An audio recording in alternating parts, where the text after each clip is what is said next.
bonnes choses ont une fin, à commencer par le championnat de France de rallycross version 2014. Les finales ont eu lieu à Dreux, à l'ouest de Paris, le théâtre du dénouement dans toutes les catégories, car avant cette dernière manche de la saison, aucun titre n'a encore été attribué.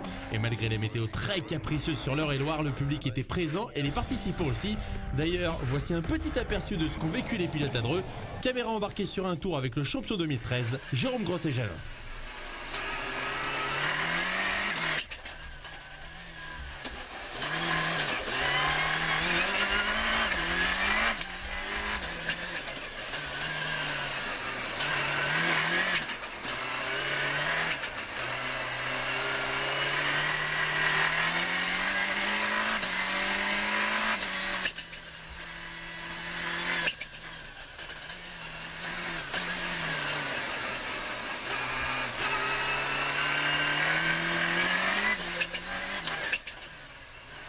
Voilà, le décor est planté. Voici tout de suite les demi-finales.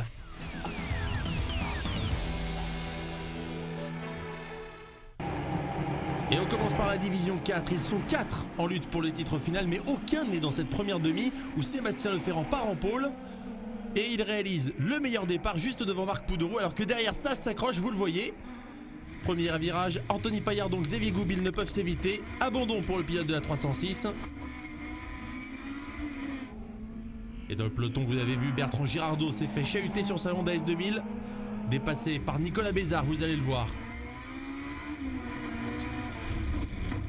Et nouvel accrochage pour Girardot. Pas aidé par Anthony Paillardon qui lui a bien fermé la porte sur l'extérieur, vous l'avez vu. Devant, Marc Poudreau va tenter sa chance jusqu'au bout, mais ne parviendra pas à chipper la première place à Sébastien Leferrand. Du coup, qualification des deux hommes pour la finale avec Nicolas Bézard et Eric Guillemette. Les voici les prétendants au titre, Kevin Jacquinet, Emmanuel Anne, Christophe Barbier, tous en première ligne, avec Steven Lefrançois en fond de grille de cette deuxième demi-finale. Mais le départ, on le prend en caméra embarquée avec Sébastien Guimau en plein milieu du peloton.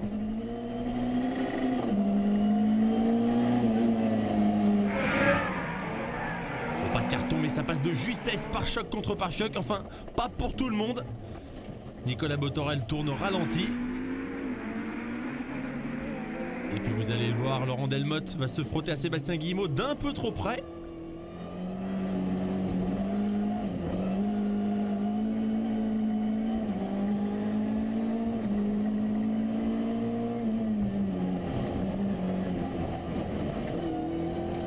Et forcément, Laurent Delmotte non plus ne verra pas l'arrivée de cette demi-finale.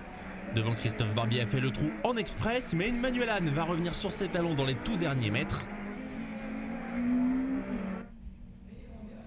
Finalement, qualification pour la finale des 4 favoris pour le titre, Barbier, Anne, Kevin Jacquinet et Steven Lefrançois. La division 3 où le titre s'est joué dès le début du week-end, Christophe Saunois a désormais les points nécessaires pour conserver son titre, mais la bagarre est là quand même. Xavier Briffaut, vous l'avez vu, est resté bloqué sur la grille pendant que Mathieu Trévian prend le meilleur départ de cette première demi-finale. Romuald de Delaunay en caméra embarquée. Et à l'image de ses premiers mètres, la course sera très serrée. Il n'y en a qu'un seul qui ne pourra pas suivre le rythme. C'est Franck Ardonnière qui sera lâché dès le premier tour. Romuald de Delaunay qui mène la chasse à 2-3 secondes du leader Mathieu Trévian.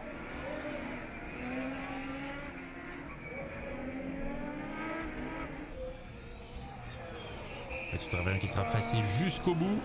Et le tour joker sera fatal à Romuald de Delaunay qui glisse à la 5e place.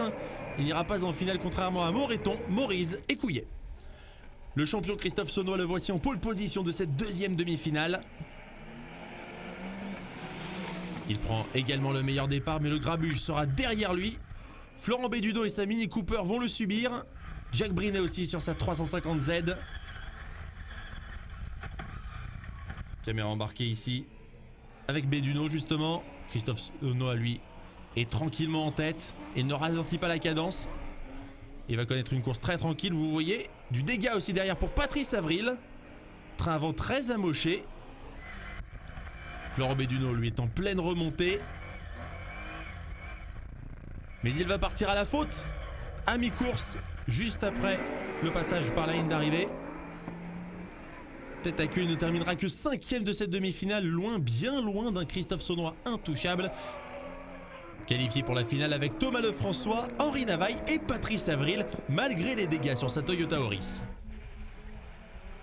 On passe à la Twingo Cup où Firmin Cadédu prend le meilleur départ depuis la pole dans la première demi-finale.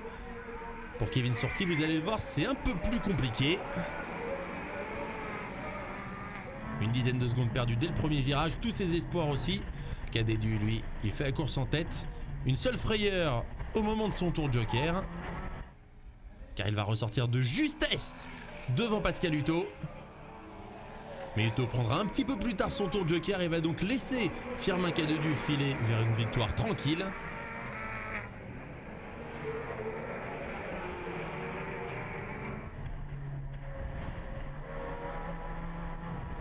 Fin de course tranquille donc pour le numéro 207 Cadédu qui s'impose. Qualification également pour la finale de Hutto, de Julien Hanaudot et de Lucie Grosset-Janin, la seule représentante féminine de cette Twingo Cup. Les deux rivaux de Cadédu pour le titre, les voici, Thomas Petit, Enzo Libner, côte à côte au départ de cette deuxième demi-finale, mais leur course sera très différente. Thomas Petit, voiture noire, le 217 va complètement louper son départ et va se faire doubler petit à petit par toute la meute dans le premier tour. Enfin, presque toute la meute, car Julien Ardonnière part en vrille, vous allez le voir, juste devant Thomas Petit. Perd toute chance de qualification Ardonnière. Et pendant ce temps, la Libner s'est installé en tête. Seul Stéphane Devoulon parviendra à suivre un minimum le rythme.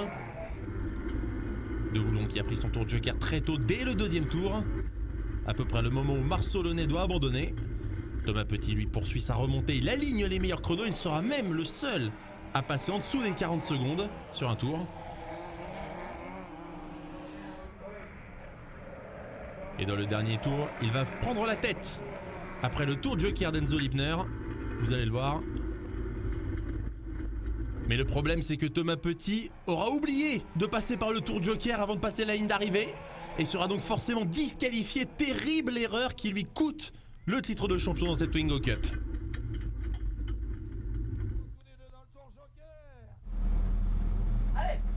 Oui, allez, on enchaîne avec les Super 1600. 3 pilotes en lutte pour le sacre, dont Cyril Raymond, parti en pôle de cette demi-finale.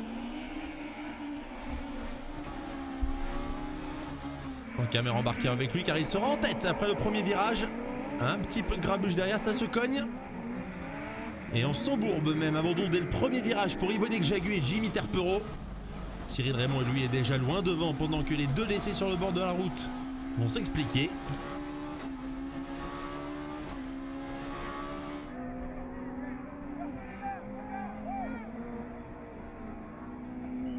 Six pilotes au départ de cette demi-finale, 4 qualifiés, 2 déjà dehors. Vous aurez compris que les pilotes n'ont pris aucun risque lors de cette deuxième demi-finale.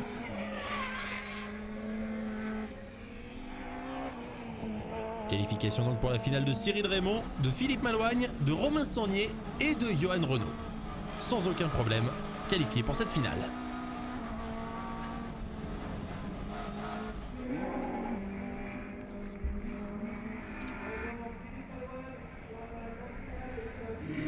Un peu plus de mouvement quand même dans la deuxième demi-finale avec un superbe départ. Vous allez voir d'Andrea Dubourg depuis la deuxième ligne. Caméra embarquée avec lui, il s'infiltre pour prendre les commandes dès le premier virage. Laurent Chartrain n'a rien pu faire mais reste sur les talons d'Andrea Dubourg et ça va durer comme ça jusqu'au bout de la course. Car les deux pilotes attendent le tout dernier moment pour utiliser leur tour de joker. Chartrain, vous allez le voir, va dégainer le premier dans l'avant-dernier tour.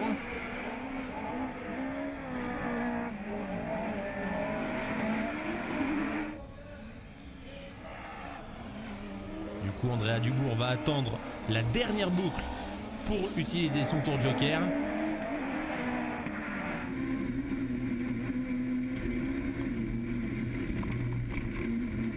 Et à l'arrivée, ça va se jouer à 3 fois rien. Dubourg va garder sa position, mais que ce fut chaud, regardez. Au final, 119 millièmes seulement entre les deux pilotes. Qualification aussi pour Jean-Louis Poirier et Evan Libner pour la finale.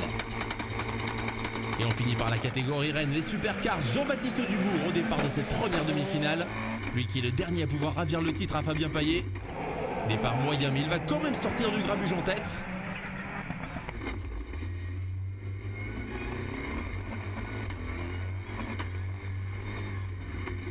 Marc Maurice aura un petit peu moins de chance, abandon dès le premier tour pendant que Jean-Baptiste Dubourg, lui, réalise un cavalier seul en tête sur sa Citroën C4.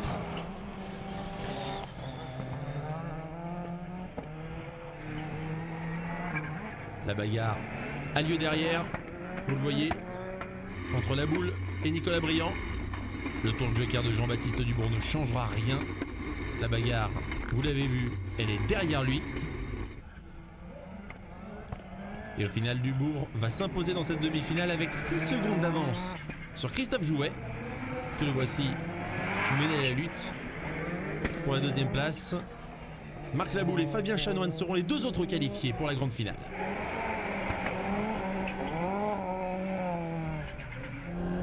La deuxième demi-finale avec Fabien Payet au départ, lui qui a pris les points nécessaires lors des manches qualificatives pour s'assurer du titre de champion. Et heureusement d'ailleurs, car vous allez le voir, Fabien Payet sera en perdition dès les premiers virages.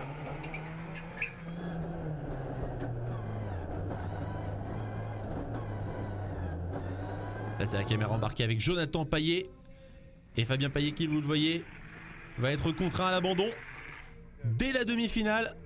Heureusement pour lui qu'il est déjà sacré champion. Devant c'est la guest star, le champion en titre, Jérôme Grosset-Janin, qui a pris les commandes de la course et qui ne les lâchera plus. La meute suit à proximité, menée par Hervé Knapik et Adeline Sangnier notamment. Jonathan Payet fait le spectacle de son côté et attaque une remontée fantastique. Il était quasiment dernier à la fin du premier tour, Jonathan Payet, et au moment du tour de joker de Sangnier, il va finir par prendre la 3e place pour ne plus la lâcher.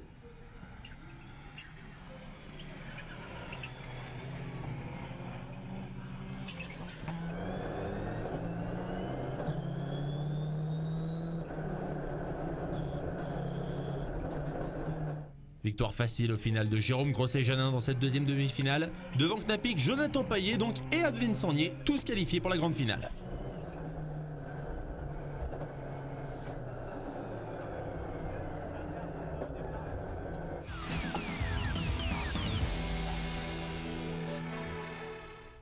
Et pour démarrer ces finales, honneur aux dames avec 2 victoires sans aucune discussion. La première dans la dernière course de la saison à Dreux pour Sandra Vincent, sa 2e de la saison après sa victoire dans la Sarthe à Lavarée. Elle devance Lucie Grosset-Janin de 2 secondes et Sabina Souchot de près de 20 secondes. Mais au classement final du championnat, Vincent doit s'incliner devant Lucie Grosset-Janin et sa saison quasi parfaite, 6 victoires, une 2e place à Dreux et surtout la victoire dans cette première édition de la Coupe des Dames. Une petite pause plus tard, ce sont littéralement des seaux d'eau qui s'abattent sur Dreux au moment de la finale de la Division 4. Sébastien Leferrand est en pôle avec à ses côtés Christophe Barbier et Emmanuel Anne. Et comme pour toutes ces finales, on vous le propose en caméra embarquée avec Steven Lefrançois et Kevin Jacquinet.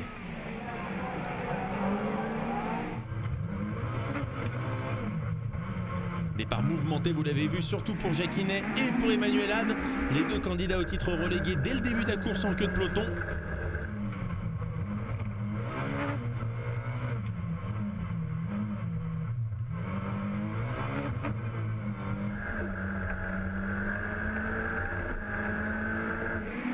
Et pendant ce temps-là, Christophe Barbier a pris les commandes dans cette course devant Leferrand. Les pilotes qui évitent de prendre trop de risques sur cette véritable pataugeoire, piste très grasse, avec un tour joker presque inondé.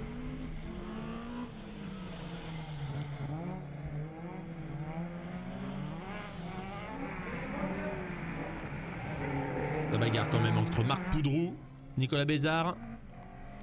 Christophe Barbier qui ne prend aucun risque, qui prend le large, vous le voyez, ne sera plus inquiété d'un bout à l'autre de la course. La victoire est pour lui sur sa 206 GT. 2e place au final pour Sébastien Leferrand, la 3e pour Steven Lefrançois, le local de l'étape.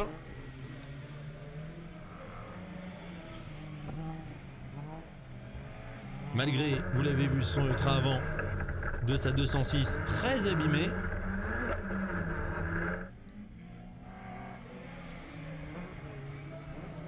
Deuxième victoire de la saison pour Christophe Barbier, la 2e de suite après l'avant-dernier rallycross en Mayenne. Emmanuel Anne, vous le voyez, fini au ralenti, 7e, mais ça lui suffit pour être sacré champion de la Division 4.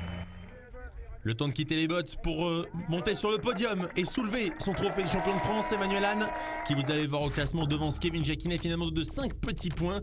Christophe Barbier, belle remontée sur la fin de saison, il finit à 14 points. Ça fait un moment que je l'attends, je l'imaginais pas comme ça, le titre de champion sur une 7ème place. Après, on vient toujours sur les courses pour gagner, là j'étais plutôt à calculer. Tout le monde me disait il faut calculer, il faut calculer. Moi j'ai dit je calculerai qu'à Dreux une fois les manches passées, donc c'est ce que j'ai fait. Et puis ça s'est très bien passé, quoi. Mais vous allez le voir, ça va moins bien se passer lors de la finale de la Division 3. La faute toujours à cette pluie battante et à ce changement d'adhérence dès le premier virage qui va piéger la moitié des concurrents de cette finale.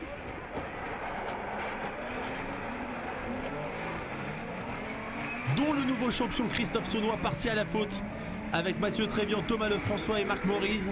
Aucun ne pourra éviter l'abandon dès le premier virage. La direction de course forcément sur le drapeau rouge. Du coup on revoit ce départ avec Henri Navaille, l'un des rescapés.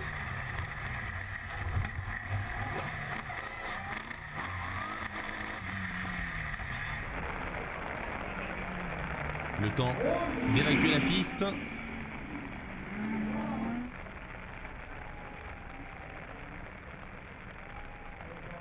Et l'on repart à 4 voitures, dont 3 Citroën DS3. Et c'est Guy Moreton qui va prendre le meilleur deuxième départ.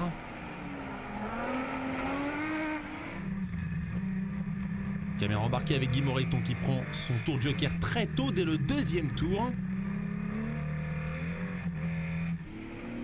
Du coup, dans ces conditions très compliquées, vous voyez la quantité d'eau sur le circuit de Dreux. La buée sur les voitures. Henri Navaille, qui vous le voyez, vous avez vu ce geste de la main, obligé d'enlever la buée lui-même pour essayer d'y voir quelque chose. Navaille qui va rétrograder à la 3ème place car Yannick Couillet, lui, va remonter en prenant son tour de joker dans l'avant-dernier tour.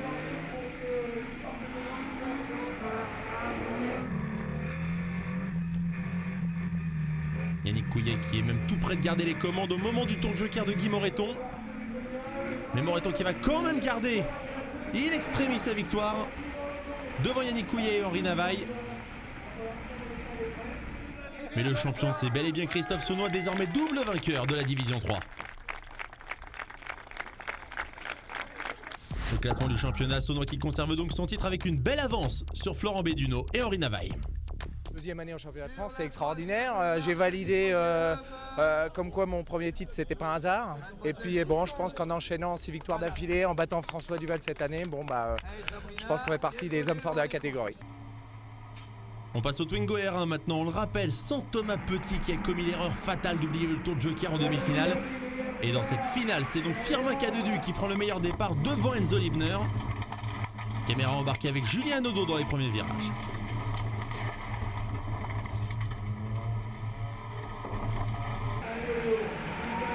Une fois n'est pas coutume, la baston, c'est plutôt faite derrière. Avec Stéphane Devoulon qui a tenté un coup, vous l'avez vu, le numéro 236, voiture blanche et violette, qui se retrouve dernier après avoir pris le tour de joker dès le début, dès le premier tour. Mais il va remonter au fur et à mesure des tours de joker des autres. Vous l'avez vu passer devant Julien Odo à l'instant. Et au final, il va même s'imposer devant Cadedu et Julien Odo. Et au final, Enzo Libner devient champion junior et Firmin Cadedu remporte la coupe Twingo R1. Et au classement du championnat, vous le voyez, 4 petits points seulement entre Cadedu et Libner. C'est super, on a fait une magnifique saison. On s'est battu tout au long et puis c'était vraiment sympa avec Enzo. Je remercie vraiment tous mes partenaires et toutes les personnes qui m'ont soutenu pendant l'année. Et franchement, ce titre, ça fait vraiment très plaisir parce qu'on s'est battu jusqu'au bout pour l'avoir. Et puis maintenant, on va se concentrer sur la préparation de la saison 2015 où on va aller courir en catégorie D3 et on se donne comme en Twingo une année pour apprendre et puis après, on essaiera d'aller gagner. Mais avant de se pencher sur 2015, on va déjà faire les 2 dernières courses de cette saison 2014. Les Super 1600 pour commencer, avec Cyril Raymond, le leader du championnat en pôle de cette finale. À ses côtés, Andrea Dubourg et Laurent Chartrain. Raymond en caméra embarquée qui part un petit peu dans le paquet, mais le très bon départ sera pour Philippe Malouagne, pilote de la numéro 124, deuxième après les premiers virages. Mais assez loin quand même d'Andrea Dubourg, auteur d'un excellent premier tour.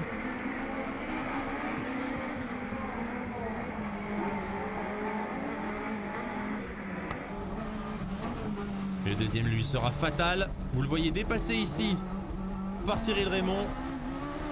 Malouagne qui finalement terminera dernier de cette finale. Laurent Chartrain a eu un départ un peu plus compliqué, mais il remonte dixième par dixième sur Cyril Raymond, vous le voyez, sur ses talons. Chartrain qui va finir par dépasser Cyril Raymond quand ce dernier prendra son tour de joker. Et Chartrain va finir comme en demi-finale sur les talons d'Andrea Dubourg. Mais le pilote de la Clio va conserver la première place pour à peine moins de 3 dixièmes.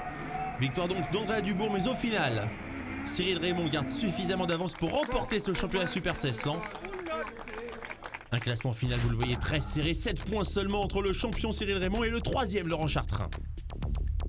Tout à l'heure, quand j'étais tout seul dans mon camping-car, je criais tout seul, je me regardais dans la glace et c'était...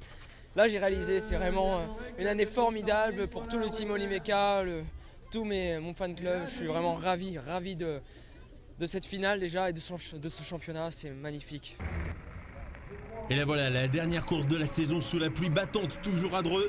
La finale des supercars sans le nouveau champion Fabien Payet, sorti, on le rappelle, en demi-finale.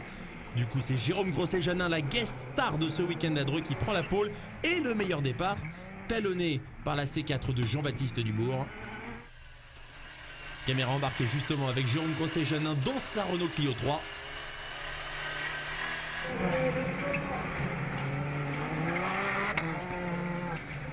La bagarre est derrière et Adeline Sornier qui malheureusement ne peut couvrir qu'un seul tour, trahi par cette piste détrempée. Rageant pour cette toute première course dans la catégorie Supercars. La bagarre elle fait rage pour le podium entre Knapik, Laboule et Jonathan Payet notamment, auteur de ce superbe dépassement.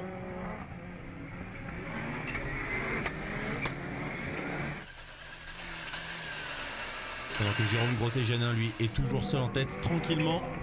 Vous allez voir sur le côté Christophe Jouet qui ne parvient pas à tenir la distance et qui malheureusement est dans une position extrêmement délicate pour le reste de la concurrence. Abandon pour Christophe Jouet, à mi-course, roue avant cassée. Pendant que Grosset-Janin creuse l'écart tour après tour, il garde son tour de joker pour la fin et s'impose lors de cette dernière course de la saison devant Dubourg et Laboule. Dubourg qui échoue à 4 petits points seulement du nouveau champion de France Fabien Payet. Il rejoint son père Jean-Luc au palmarès 7 ans après le dernier de ses 11 titres de champion. C'est un grand soulagement parce que c'est le travail de toute une équipe pendant toute une saison, pendant un an parce qu'il y a la préparation avant. Et cette année, on a enfin, je pense, mis tout bout à bout. On a mis la fiabilité, la performance. Et voilà, ça a très bien marché du début à la fin. On a toujours été là. Et puis, non, c'est vraiment génial de pouvoir récompenser l'équipe avec un titre de champion de France. C'est une sensation extra. Et des sensations, c'est vrai que le championnat de France de rallycross nous en a procuré cette année. Alors rendez-vous en 2015 pour une toute nouvelle saison. En attendant, gloire aux vainqueurs, honneur aux vaincus. Salut!